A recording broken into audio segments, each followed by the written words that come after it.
This is a Prezi about symbiosis. We're going to go through the three kinds of relationships that occur between different species. And the three relationships are called commensalism, mutualism, and parasitism. So let's take a look at the first one, called commensalism. Commensalism is a symbiotic relationship in which one species benefits and the other is neither harmed nor helped. So here we have a shark and a little remora fish, and the remora fish is hitching a ride with the shark. And the remora fish is the one that benefits because it gets protection from the shark.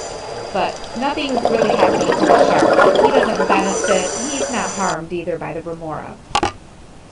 Some other examples of commensalism are a burr on a deer, and the little burr seed attaches itself to the deer, and the deer carries it around and eventually drops it off, so then that seed can get planted. So there it is. It's kind of prickly, so it sticks to the fur of the deer. The deer doesn't really notice that it's there. It's kind of aggravated by it, but it's not harmed too much. And then there's the barnacle on a whale. And a barnacle will attach itself to the whale to help it swim and eat, but the whale doesn't even really notice it's there as well. So there's the barnacle, and there's our whale. Okay, the next type of symbiosis is called mutualism, and this is a symbiotic relationship where both species benefit from the relationship. So they both get something out of the relationship with each other. We're going to see a video that shows the relationship between a human and a tree.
Alright, and so you can see in that video that the man needed the tree's oxygen, and in turn he breathed out carbon dioxide for the tree so the tree could do photosynthesis. That was an example of mutualism. Here's some other examples of mutualism. We have little fish that clean out the shark's mouth so that the little fish will get a meal, and then the shark, its teeth, gets cleaned. So they both benefit from that relationship. Okay, here is a non-example of mutualism, and this one's kind of tricky, so try and guess as to why this one is a non-example. In this relationship, both of these monkeys do benefit. One gets cleaned and the other gets a meal. So he's kind of picking the bugs out of his fur and gets a meal from it. So why is this not mutualism? Well, if you've guessed it's because it's between the same species, you were correct. Mutualism needs to occur between two different species. And here we clearly have the same species of monkeys. So this technically is not mutualism. And the last one is parasitism. And this is a symbiotic relationship where one of the species benefits and the other species is harmed. And we're going to watch a really cool video. This is my favorite one.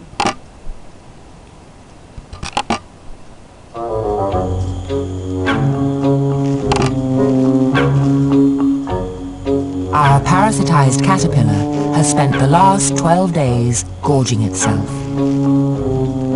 It now appears profoundly obese. But this is not all fat. The Glomerata wasp larvae lie just under its skin.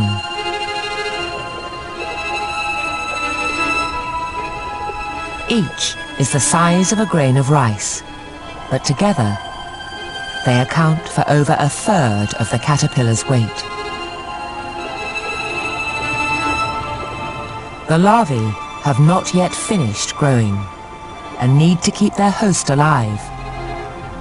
So although they feast on the caterpillar's blood, they have been careful not to touch a single one of its vital organs.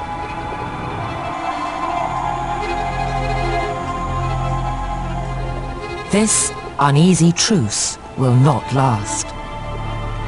Within days, the larvae are fully matured.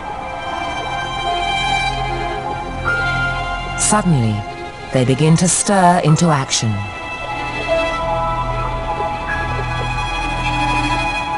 For the past 2 weeks, this surrogate womb has protected them, but now they no longer need it. To complete the next stage of their life cycle, they must break out.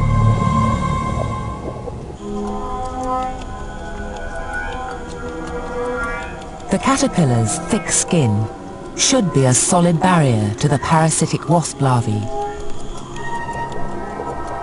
But as their bodies have grown, they have developed tiny, saw-like teeth. These jagged jaws are for one job only: cutting their way out.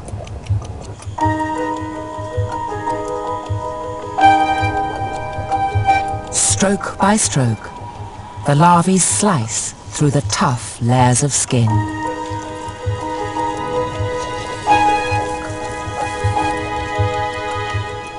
At the same time, they release chemicals that paralyze the caterpillar.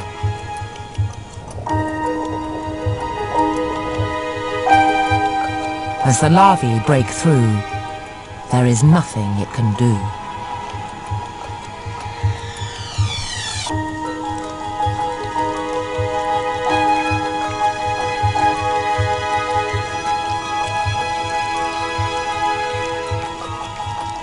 Free at last, the larvae enter a new phase of development.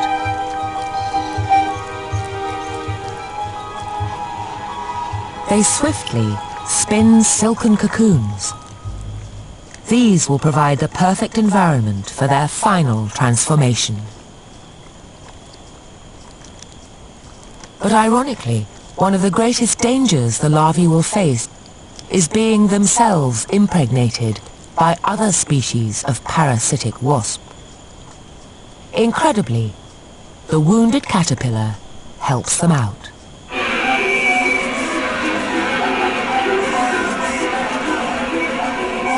Usually, a caterpillar would spin a silken blanket to make its own cocoon.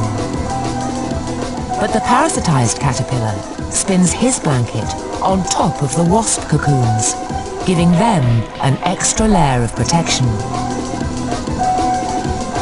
Scientists believe the same wasp virus that infected it weeks before has now invaded the caterpillar's brain and caused this bizarre corruption of its normal behavior. Amazingly, The caterpillar's natural aggression is now also exploited by the wasp virus.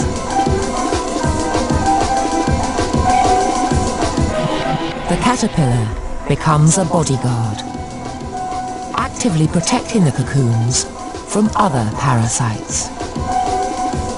It will watch over them unceasingly until it eventually starves to death. Alright, that's awesome. Some other examples of parasitism are a flea on a dog, where the flea gets a meal and the dog gets itchy and could possibly get an infection. And there we have our little flea, and then also our dog. And another example of parasitism is kind of the same as the flea and the dog. We have a tick on a deer, where the tick gets fed and the deer loses blood. So both the flea and the tick are called parasites, and the dog and the deer are its host. And ironically, the parasite, such as the tick or the flea, the parasite does not want to kill off their host because then they have nothing to feed on, but eventually the hosts do either die or get really sick from the parasite. So it's just the way it happens. And we have our deer, our tick. And that's it. That's symbiosis. Thanks for watching.